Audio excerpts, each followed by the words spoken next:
రాజమహేంద్రవరం నగరపాలక సంస్థ కార్యాలయం నుంచి వీడియో కాన్ఫరెన్స్ ద్వారా కలెక్టర్ పి ప్రశాంతి జిల్లా డివిజన్ మండల స్థాయి అధికారులతో జిల్లాలో విస్తారంగా కురుస్తున్న అధిక వర్షపాతం, గోదావరి నదిలో చేరుతున్న వరద నీరు నేపథ్యంలో ముందస్తు జాగ్రత్తలపై ఆదేశాలు జారీ చేశారు.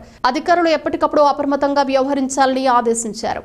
గోదావరి పరివాహక పై ప్రాంతాల్లో అధిక వర్షపాతం నమోదు. ధవళేశ్వరం వద్ద సాయంత్రానికి 9 లక్షల క్యూసెక్ల వరద నీరు చేరే అవకాశం దృష్ట్యా అప్రమత్తంగా వ్యవహరించాలన్నారు. అంతకు ముందుగా లోతట్టు ప్రాంతంలోని ముంపుకు గురయ్యే లంక గ్రామాల్లో నిర్వాసితులను పునరావాస కేంద్రాలకు తరలించేలా యంత్రాంగాన్ని సన్నద్ధం కావాలని సూచించారు. బ్రిడ్జ్ లంక, ముల్లకలంక తదితర ప్రాంతాల్లో పరిస్థితిని సమీక్షించాలన్నారు. Rajahmundry RDO, Kovvur sub collector ప్రత్యేకంగా దృష్టి పెట్టాలని పేర్కొన్నారు. మొత్తం నోడల్ అధికారిగా ముందస్తు జాగ్రత్తలు తీసుకోవడం, అనుబంధ శాఖలతో సమన్వయం చేసుకోవాలన్నారు.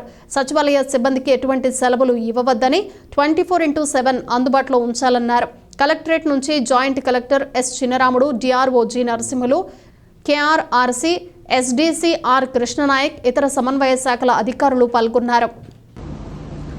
అందరికీ నమస్కారం. ఈరోజు మనకి ఎర్లీ మార్నింగ్ నుంచి ఇప్పటి వరకు తూర్పుగోదావరి జిల్లా అంతా కూడా చాలా విస్తృతంగా వర్షాలు రావడం జరిగింది. జిల్లా అంతా చూసుకుంటే మనకి 4 సెంటీమీటర్స్ వరకు వర్షం పడింది. కానీ కొన్ని మండలాల్లో చాలా అత్యధికంగా వర్షాలు పడడం జరిగింది. రాజమండ్రి అర్బన్, రాజమండ్రి రూరల్, అలానే మన కడియం, పెరవల్ ఇక్కడైతే ఆల్మోస్ట్ మనకి 10 సెంటీమీటర్స్ పైచులకు వర్షం పడడం జరిగింది. సో ఇదే ఫోర్కాస్ట్ అనేది ఈరోజు అట్లానే రేపు కూడా మనకి ఉంది.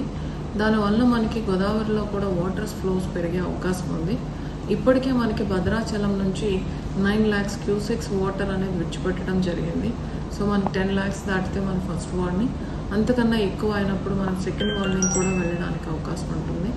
ఈ సందర్భంగా ప్రజలందరికీ విజ్ఞప్తి ఏంటంటే, వర్షాలు ఉన్నాయి, అలానే మనకి గోదావరిలో వాటర్ ఫ్లోస్ కూడా పెరిగే అవకాశం ఉంది. కాబట్టి లోతట్టు ప్రాంతాల్లో ఉన్న వాళ్ళందరూ కూడా మేము ఏర్పాటు చేసిన ఏవైతే రిలీఫ్ క్యాంప్స్ ఉన్నాయో అక్కడికి రావాల్సిందిగా రిక్వెస్ట్ చేస్తున్నాము.